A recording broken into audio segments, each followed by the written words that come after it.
안녕하세요. 저는 올해 33살의 여자입니다. 결혼할 때 가장 걱정이었던 게 조선시대 마인드를 가지고 계신 시부모님이었습니다. 세상에 이렇게 열려있는 사람이 또 있나 싶을 정도로 오픈 마인드를 가진 신우가 제 인생에 이렇게 큰 풍파를 가지고 올 줄은 생각도 못하고 있었죠. 결과적으로는 저희 이혼의 신우가 원인 제공만 했을 뿐, 직접적인 이유는 시부모님과 남편 때문이긴 하지만 누구보다 행복하게 살 거라 믿었는데 결혼한 지 2년도 안 돼서 이혼하게 된 저희 이야기를 한번 해보도록 하겠습니다. 저와 동갑내기인 남편과는 연애 결혼을 했어요. 사회생활 시작하고 나서 퇴근 후 비는 시간에 마땅히 할 것도 없어서 그때부터는 취미생활로 독서를 했었거든요. 막상 책을 많이 읽기는 하는데 책에 대한 이야기를 나눌 사람이 없는 게 참 아쉽더라고요. 그러다 우연찮은 기회로 독서 모임을 알게 돼 거기에 참여를 하기 시작했어요. 그때 남편을 처음 만나게 되었죠. 모임에 몇 번 나가면서 책에 대한 이야기를 많이 나누긴 했는데 제가 성격이 워낙에 내성적이다 보니 누구한테 먼저 말을 걸고 그러지는 못했습니다. 그러던 중 남편이 먼저 저에게 관심을 갖고 말을 걸어오기 시작했어요. 같은 책을 읽는데도 그걸 해석하는 시각이 날카롭고 남다르다면서요. 그래도 몇 마디 나눠봤다고 다음번부터 모임에 참석하니 남편이랑 대화하는 게 제일 편하더라고요. 그렇게 모임에서 가깝게 지내기 시작하다가 서로 읽었던 책들도 추천해주고 그러면서 모임 외적으로 연락 주고받고 만나는 일도 생기게 되었죠. 그런 식으로 만남을 이어오다 결국엔 연애까지 시작하게 되었어요. 저희가 연애만 3년을 넘게 했습니다. 결혼 이야기가 나와도 진작에 나왔었을 나이인데 워낙에 두 사람이 조심스런 성격이다 보니 누가 먼저 결혼 이야기도 자신있게 꺼내지 못했던 것 같아요. 모임 사람들이나 주변 친구들이 저희 보고 엄청 고리타분하고 같이 놀면 정말 재미없다고 혀를 내두를 정도로 무언가 그런 부분에 있어서는 쑥맥 같은 기질이 다분했거든요. 하지만 결국 3년이란 긴 시간 앞에 나이까지 30이 넘어가 버리고 나니 그때가 돼선 둘 사이에 결혼 이야기가 오가는 사이까지 발전하게 되었죠. 결혼 준비를 하면서 시부모님을 처음 만나는 자리에서 받았던 두 분의 인상은 정말 보수적인 분들이시다는 느낌이었어요. 저희 부모님도 엄격하신 편에 속했지만 시부모님은 저희 친정 부모님보다 더했어요. 부부 사이에서 남녀 역할이 확실하게 정해져 있다고 강조하는 분들이셨죠.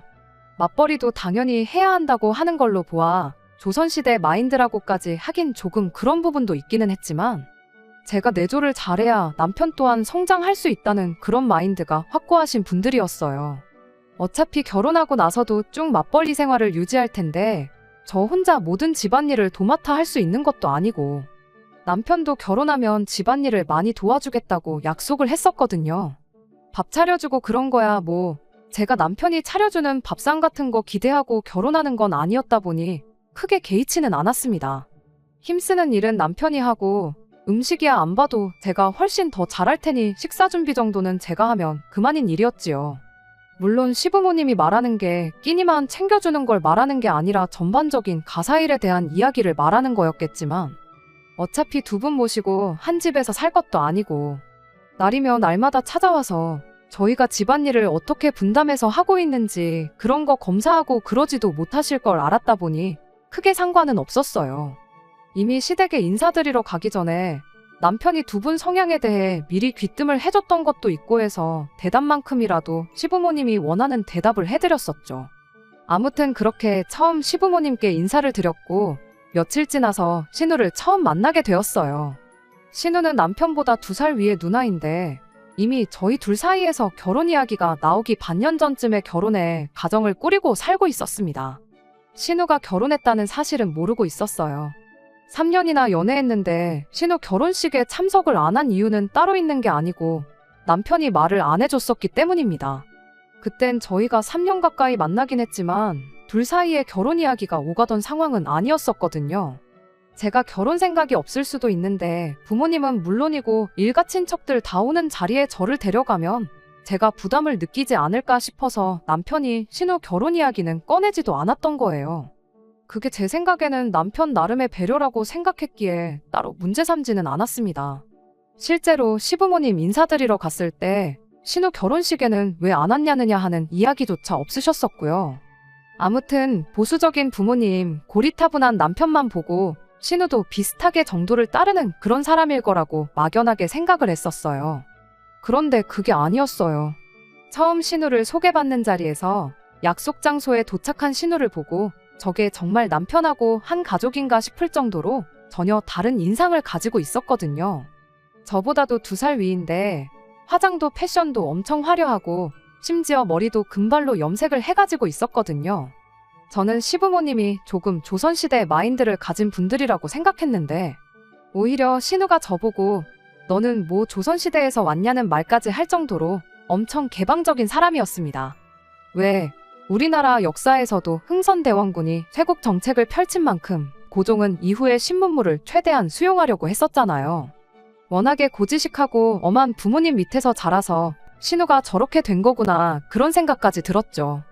잠깐 인사 정도만 나누는 자리인 줄 알았는데 신우가 뭘 벌써 집에 가냐며 자기는 한번 밖에 나오면 12시는 돼야 집에 들어가야 되는 사람이라고 하더니 이제 어차피 한가족들 사람인데 진실된 모습도 보여줘야 하는 거 아니겠냐며 셋이서 같이 술을 마시러 가자고 하더라고요.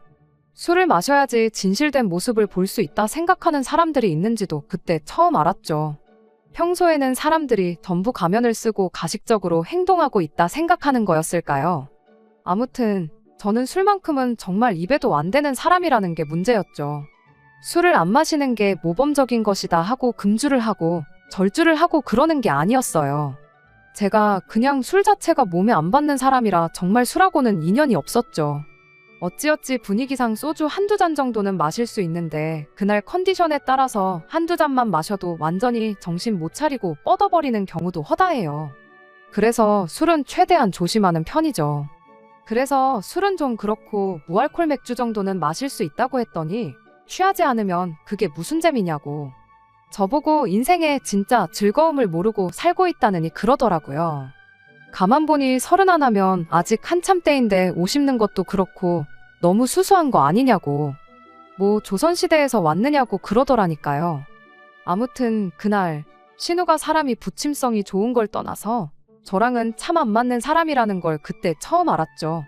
그날 이후로 결혼식 올릴 때까지 따로 신우를 만난 적은 없었어요. 이후로 상견례 때는 따로 참석을 안 했고 그 이후로는 결혼 준비한다고 정신없이 바빴거든요. 그 좋아하는 독서 모임도 안 나가고 결혼 준비하는 데만 열중을 했었죠. 그렇게 남편과 결혼을 하게 되었어요. 심해부는 결혼식 당일날 식장에서 처음 만나게 되었어요. 결혼 준비하는 동안은 신우하고 그날 이후로 더 만날 일이 없었다 보니 따로 인사를 나눌 일이 없었죠. 신우의 강렬한 첫 인상 때문에 그랬나 심해부 또한 속된 말로 조금 날티나는 그런 사람일 거라고 생각했었는데 신우랑 부부가 맞나 싶을 정도로 정반대의 인상이었습니다. 동글동글하니 푸근한 인상에 공부도 꽤나 잘했을 것 같은 모범생 이미지였죠. 솔직한 말로 둘이 어울리냐 물어본다면 아니라고 대답할 수밖에 없겠네요. 둘이 나란히 서 있으면 아마 세상 그 누구도 두 사람이 부부라고 생각도 못할 만큼 전혀 다른 두 사람이었거든요. 아무튼 저희가 결혼한 이후로 신은혜하고는 몇 번 만나긴 했지만 대부분이 시부모님이 동석한 자리에서였어요. 그랬다 보니 직접적으로 신은혜랑만 같이 만나 시간을 보냈던 적은 딱 한 번밖에 없었지요. 심해부도 술을 전혀 못하는 사람 같은데 신우는 왜 그렇게 술 타령만 해대는지. 아무튼 만났다 하면 술만 찾는 신우가 부담스러워서 이후로는 신은혜랑 만남을 제가 피하게 되었어요. 하지만 가족들 다 같이 모인 자리에서는 신우도 부모님이 계셔서 그랬나 술을 좀 자중하는 분위기라 그때는 아무 문제 없었지요. 그렇게 온 가족들이 다 같이 모인 자리에서 볼 때마다 느낀 건데 심해부가 신우를 참 많이 아끼고 사랑하는구나 하는 생각이었습니다. 뭐 외식을 가던 시댁에 모여 식사를 하던 그냥 신우 하나만 챙겨주고 그러는 식이었어요. 그래도 명색이 사위인데 장인 장모님 챙기는 척이라도 하는 게 맞지 않나 싶은데 그런 건 하나도 없고 진짜 신우만 그렇게 챙겨요. 예를 들면 뭐 고깃집 가서 외식을 하고 있다 치면 고기가 익는 족족이 신우한테만 덜어주고 신우가 상추를 잘 먹는다 치면 쌈이 떨어지기 전에 몇 번이고 셀프바 왔다 갔다 하면서 리필해주고 그러는 식이었지요. 상추가 한 장 밑으로 내려가지 않고 계속해서 리필이 되는 걸 볼 때면 세상에 이런 애처가가 또 있나 싶었죠. 저희 남편도 저 정도까지는 아니지만 평소에는 저를 잘 챙겨주는 편이긴 한데 시부모님 앞에서만큼은 조금 조심하는 눈치였어요. 결혼하기 전부터 아내가 내조해주는 걸 워낙에 강조하셨던 분들이다 보니 시매부가 신우한테 해주는 걸 남편이 똑같이 저한테 해주는 게 아니라 제가 남편한테 해주는 모습을 보길 바라셨거든요. 한 번은 남편이 제가 잘 먹는다고 반찬을 한 번 쓸어갔던 적이 있는데 남편이 자리에 다시 앉자마자 저한테 잔소리를 하셨던 적이 있어요. 너는 더 먹고 싶으면 네가 가서 떠오면 되지. 뭘 그런 것까지 남편을 시키냐 하는 식으로 말이죠. 그게 조금 그렇기는 했어요. 당장 그 자리가 시부모님하고 저희 부부만 해서 넷이 모인 상황이었다면 충분히 그런 반응을 보였다 해도 제가 이해를 할 수 있겠는데 뻔히 신우네랑 저희랑 다 같이 있는 자리에서 시매부는 신우 챙기는데 급급해서 다른 가족들은 신경 하나 안 쓰는데 시매부는 그래도 되고 내 남편은 그러면 안 되고 하는 게 도통 이해가 가질 않았죠. 저는 내조를 해야 하는데 신우는 내조를 받아야 하는 거잖아요. 게다가 저는 맞벌이, 신우는 그냥 집에서 살림하는 전업주부인데 말이에요. 하지만 그렇다고 그게 다르다고 불공평하다고 시부모님한테 따져서 뭐 하겠어요. 괜히 잔소리만 듣고 욕이나 먹겠지. 그냥 그러려니 하고 말았죠. 하지만 저도 사람인지라 언젠가부터는 이런 것들이 저를 조금씩 지치게 만들기 시작했어요. 그래도 결혼 직후에는 한 달에 한두 번씩 얼마 안 되는 횟수지만 가족 모임이 있으면 무조건 참석하는 쪽으로 노력을 했었는데 신우는 남편한테 대접받아 마땅하지만 저는 그러면 안 되는 상황이 저를 점점 피곤하게 만들었고 결국 언젠가부터는 시댁 식구들과의 자리를 제가 피하기 시작하는 지경에 이르르게 되었습니다. 아예 시댁 모임의 발길을 끊었던 건 아니지만 한 달에 한두 번씩 있는 자리를 두 달에 한 번만 참석한다든지 하는 식으로 줄이는 시기였죠. 이러나 저러나 맞벌이를 하고 있었다 보니 못 간다고 핑곗거리를 만드는 것 자체는 그렇게 어려운 일이 아니었습니다. 그래도 똑같이 공평해야 한다는 생각에 친정 식구들과의 자리도 똑같이 줄이게 되었고요. 하지만 제가 자기 가족들과 영 가깝게 지내지 못하는 제 모습이 남편 딴에는 많이 갑갑했었던 것 같아요. 은근슬쩍 시부모님이 불편하면 누나랑이라도 좀 친하게 지내면 안 되겠느냐 하는 식의 이야기를 자주 하고는 했었죠. 그래도 같은 또래인 신우라면 제가 덜 불편하게 느끼지 않겠나 싶었던 게 남편 생각이었던 것 같은데 저와 정반대의 성향을 가진 신우가 어떻게 보면 저한테는 제일 어려운 사람이나 마찬가지였다 보니 기회가 되면 시간이 나면 하는 식으로 신우와의 만남마저도 피하게 되었습니다. 그렇게 결혼한 지 1년이 넘어가던 시점이었어요. 반강제적으로 신우와 자주 시간을 보내게 되는 상황이 찾아왔습니다. 시매부가 해외 영업일로 원래도 해외 출장이 잦은 사람이었는데 그때쯤부터 회사 사정 때문에 출장을 한두 달에 한 번꼴로 거의 한 달씩을 나가 있게 되었거든요. 그 덕에 신우가 저희 집에 자주 찾아오게 되었어요. 시매부가 한 달 출장을 간다 치면 30일 중 거의 5일, 6일 정도는 저희 집에 와서 시간을 보내기 시작한 겁니다. 혼자 있으면 심심하다는 말도 안 되는 이유로 저희 집에서 하루 자고 가고 그런 식이었어요. 막상 신우가 저희 집에 놀러 온다고 해서 뭐 저희랑 신나게 놀고 가고 그러는 건 아니었습니다. 이미 몇 번을 말씀드렸다시피 신우하고 저는 거의 상극에 가까운데 코드가 다른 두 사람이 같이 있어봤자 뭐 재미있을 일이 몇 개나 있었겠나요. 신우는 여느 때처럼 술 타령만 하다가 혼자서 밤늦게까지 TV를 보고 시간을 때우는 시기였어요.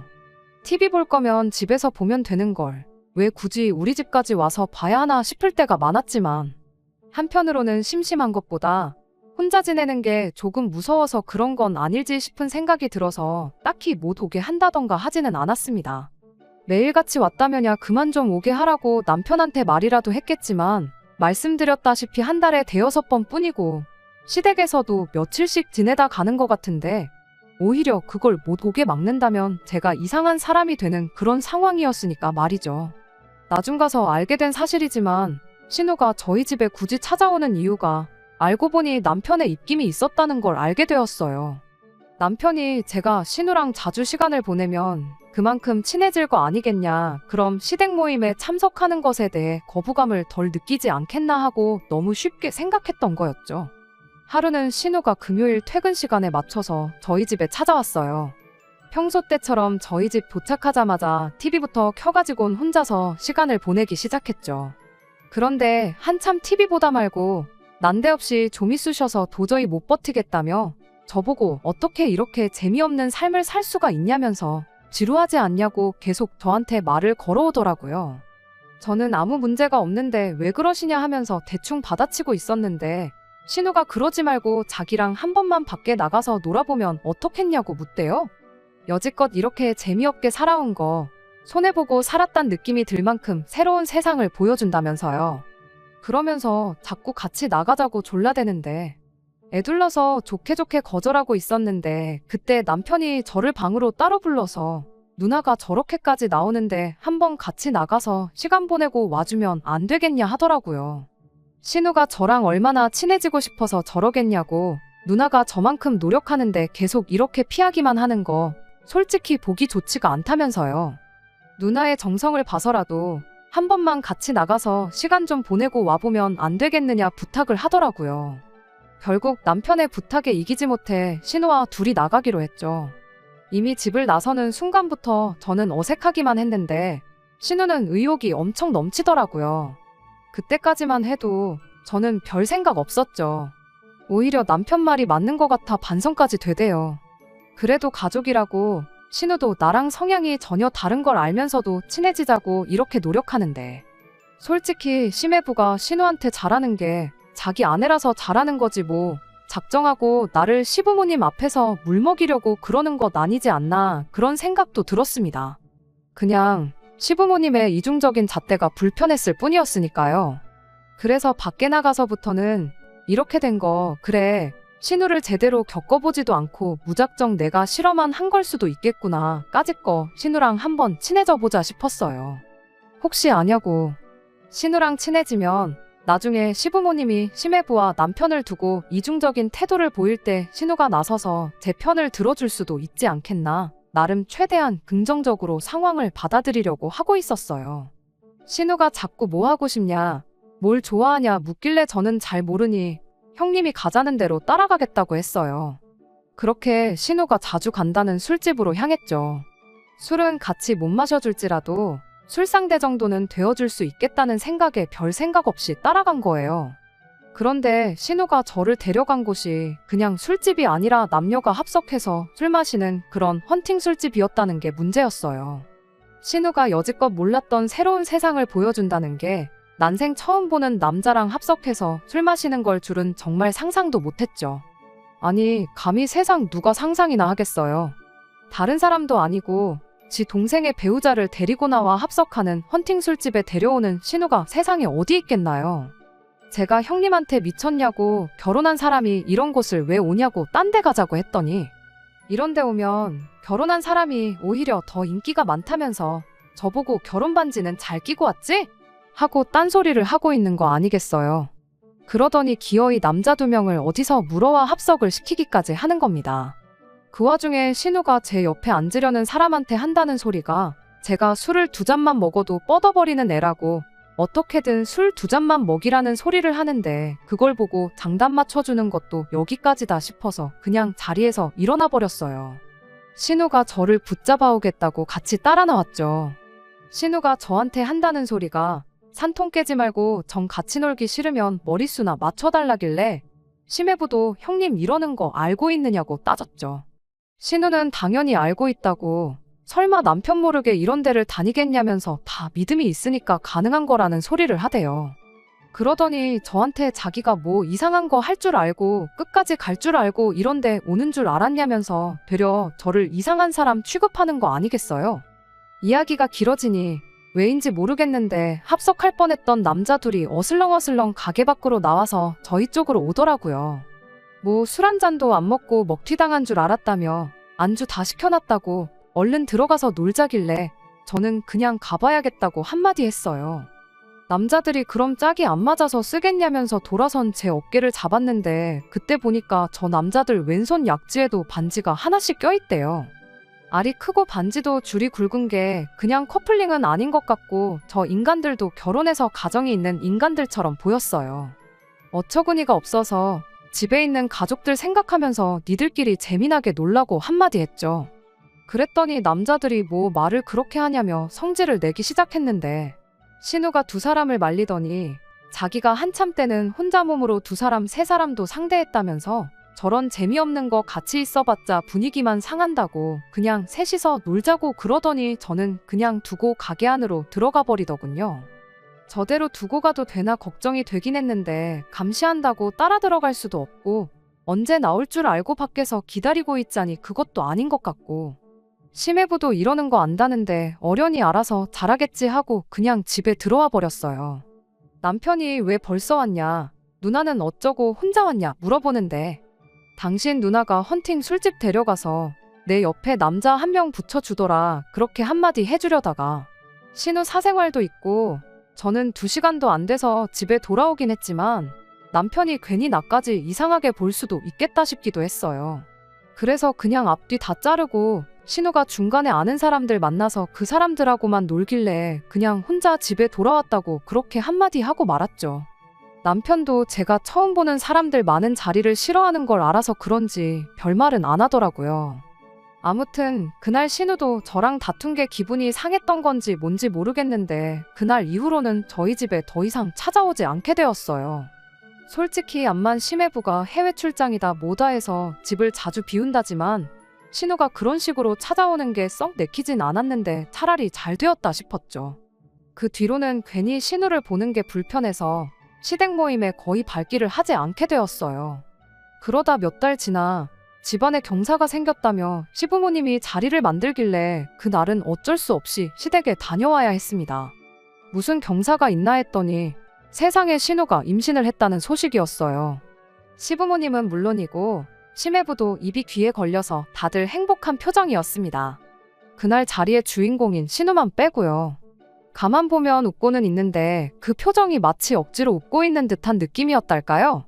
아니나 다를까 그로부터 몇 달 더 지나서 집이 아주 난리가 나버렸습니다. 시어머니가 다급하게 저희를 집으로 불러내서 찾아가 봤더니 집이 아주 개판 5분 전이 되어 있었어요. 집에는 심해부와 신우는 물론이고 심해부의 부모님까지 있었어요. 심해부 아버지 되시는 분이 집을 난장판으로 만들고 있으니 그것 좀 어떻게 말려달라고 남편을 찾으셨던 거죠. 무슨 상황인가 하니 그날 제 안 좋은 예감이 정확하게 들어맞았던 거예요. 그 기쁜 날 신우가 왜 반쯤 정신 나간 표정으로 웃고만 있었는지 저 혼자서만 생각하고 있던 게 실은 진짜 그래서였던 겁니다. 신우 뱃속에 있는 아이가 심해부의 아이가 아니었던 거죠. 심해부가 신우를 얼마나 굳게 믿고 있었던 건지 날짜 계산도 안 해보고 임신 소식에 당연히 자기 아이겠거니 생각했었나 보더라고요. 그런데 심해부네 부모님은 뭔가 찜찜했었나 봐요. 아들이 출장을 저렇게 다니는데 날짜 정도는 확인해봐야 싶었던 거죠. 그리고 아니나 다를까 날짜를 역으로 계산해보니 앞만 봐도 한참 해외 출장 중일 때 생긴 아이가 아니고선 그 날짜가 나올 수 없다는 걸 눈치챈 거죠. 말인즉슨 신우 뱃속의 아이가 심해부의 아이일 수가 없다는 사실을 알게 된 거예요. 만약 심해부가 신우의 임신 사실을 몰랐더라면 아무도 모르게 그 전에 어떻게든 조치를 취할 수 있었을 텐데 심해부가 임신 사실을 알게 되었으니 신우도 어떻게 대처를 못하고 심해부 아이인 척하면서 어찌할 바를 모르고 정신줄을 놓고 그러고 있었던 겁니다. 그런데 이젠 병원 간다고 해서 해결이 되지도 않을 만큼 시간이 지나버려 어쩔 수 없이 아이를 낳아야 하는 상황이 찾아오게 된 거죠. 심해분의 집에서 당장에 이혼부터 시키라고 난리를 떨었는데 그 와중에 또 신우에 대한 심해부의 사랑은 여전하더군요. 신우랑 이혼하고 싶지 않다고 그냥 내 자식이다 생각하고 키우겠다고 자기 부모님한테 대들고 있는데 그 말이 끝나기 무섭세 심해분의 어머니는 뒷목부터 잡고 쓰러지네 만회하고 있고 콩가루 집안도 이런 콩가루 집안이 따로 없었습니다. 결국 심해분의 집에서 시댁에 조건을 걸기를 애를 입양을 보내던 어떻게든 우리 아들 앞길에 걸림돌이 되지 않게 알아서 처리를 하라고 한 거예요. 그리곤 그때까진 연락도 하지 말라고 한마디 하고 심해부를 데리고 나가더라고요. 그제서야 시부모님도 신우한테 미쳤냐고 제정신이냐고 뭐라 한마디 하시대요. 애 아빠는 누구냐고, 남자 쪽에도 책임이 있는 거니 그 사람까지 한자리에 불러서 상의를 해봐야 하지 않겠냐는데 신우가 아무 말도 안 하고 가만히 있더라고요. 그걸 보고 있던 제가 한마디 했어요. 혹시 그날 만난 두 사람 중 한 명 아니냐고요. 신우는 모르겠다고 대답을 하더라고요. 그 전에도 그 이후에도 그런 식으로 만난 남자가 한둘이 아니고 심지어 그렇게 만난 사람들 연락처도 모른다고 하더라고요. 어떻게 그럴 수가 있냐고 했더니 한 번 만나고 말 사람들 연락처를 알아서 뭐 하겠냐는 소리를 하대요. 그런 식으로 한 번만 만나면 일탈이지만 두 번을 만나면 불륜이라고. 자기도 조심한다고 한 건데 왜 이렇게 된 건지 모르겠다며 짜증만 내고 있는 겁니다.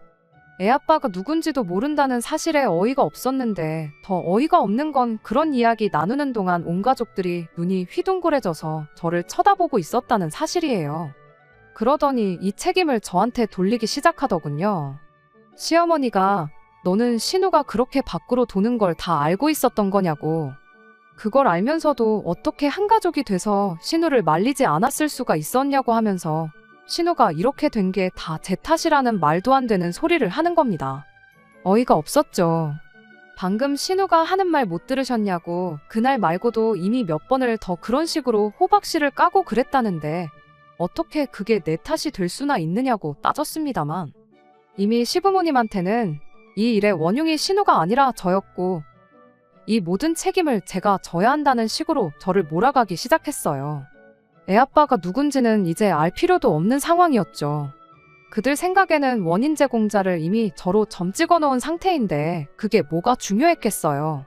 결국 시부모님은 그 책임을 저에게 전부 떠넘기고는 그래도 우리 사위가 우리 딸을 너무나 사랑해서 애만 없어지면 결혼 생활을 이어가겠다고 하지 않느냐고, 그게 얼마나 다행이냐고 한마디 하더니 신우애는 저희 호적에 올려서 저희들 자식으로 키우면 되겠다는 소리를 하는 거 아니겠어요?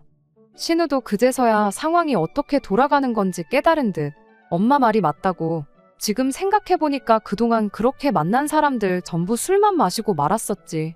실수했던 건 그날 저랑 있을 때 만났던 두 사람들 밖에 없다고. 그렇게 말을 바꾸더라고요.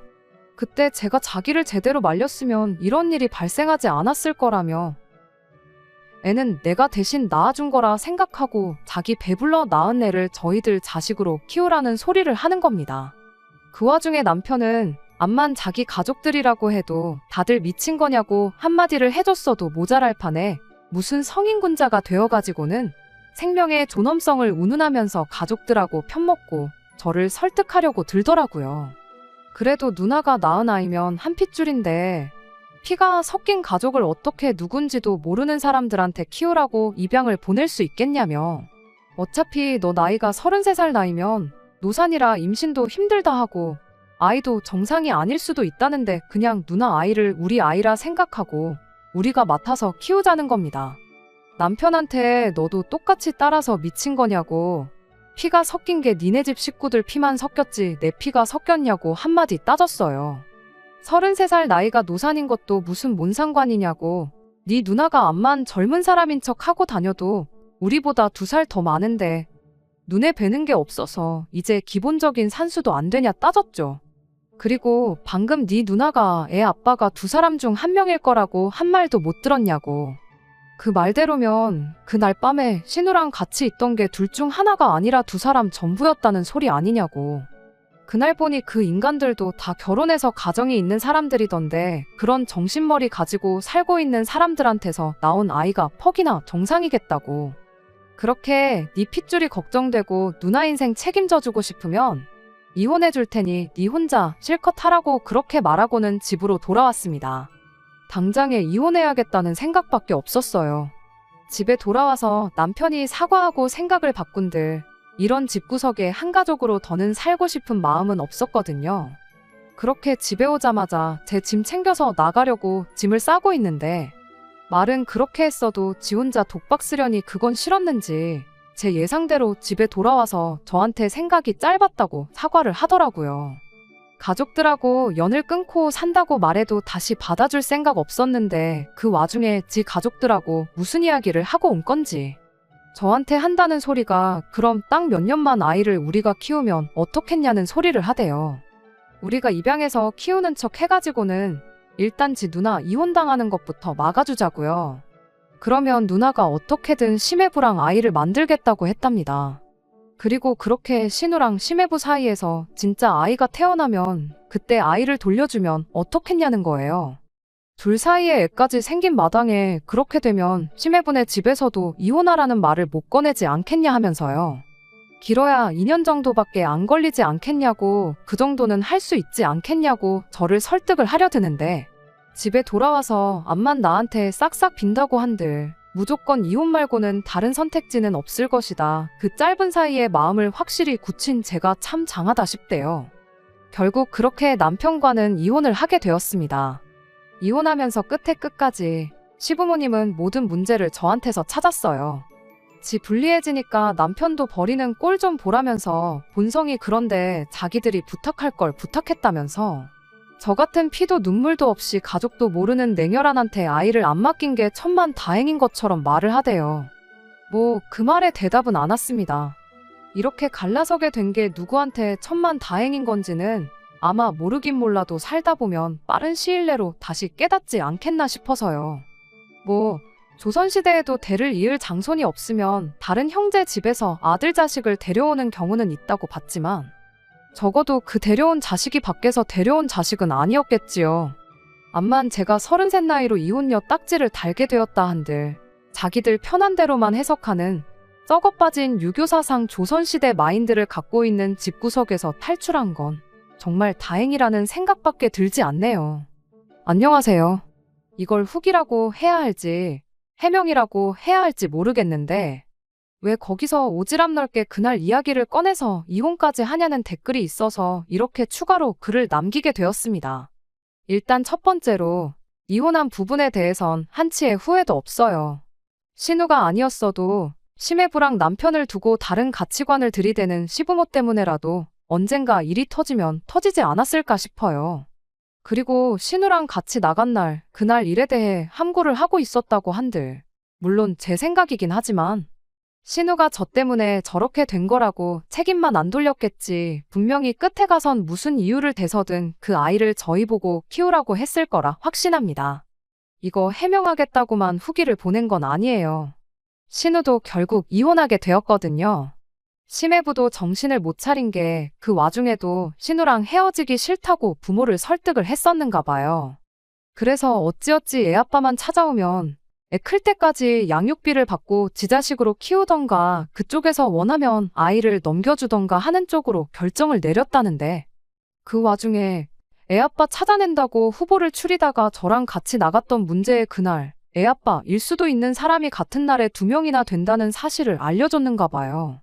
심해부가 생각보다 더 호구라서 애아빠만 찾아오면 지 자식으로 키운다는 소리에 무슨 말을 해도 용서를 받을 거라 생각한 건지 대체 무슨 생각으로 그런 건지는 저도 모르겠지만, 그 말을 듣고 다행히 심해부도 정신이 퍼뜩 들었던가 봅니다.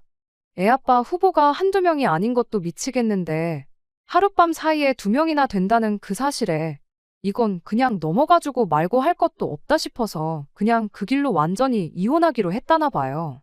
말도 안 되는 집구석에 사위랑 며느리로 있는 것보다야 이혼하게 된 게 심해부도 저한테도 더 좋은 일이 아니겠나 싶네요.